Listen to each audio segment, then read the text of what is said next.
Innovazione e creatività, esperti da tutto il mondo a Napoli alla conferenza annuale di TED per un confronto globale di idee. Diego Dionoro.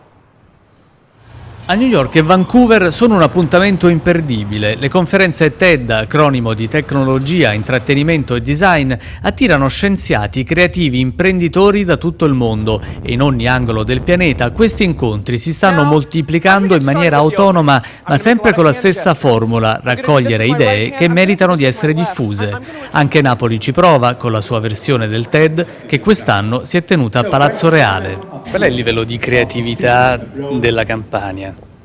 Il livello della creatività è altissimo, abbiamo tantissime possibilità, abbiamo trovato tantissime storie e l'unico difetto, anzi forse direi dell'Italia, è che poi queste persone le ritroviamo all'estero. Presentare e condividere proposte quindi, ma anche rendere fertile un terreno che sia in grado di farle crescere. È così che in attesa delle prossime conferenze gli organizzatori hanno arricchito l'offerta di eventi e incontri.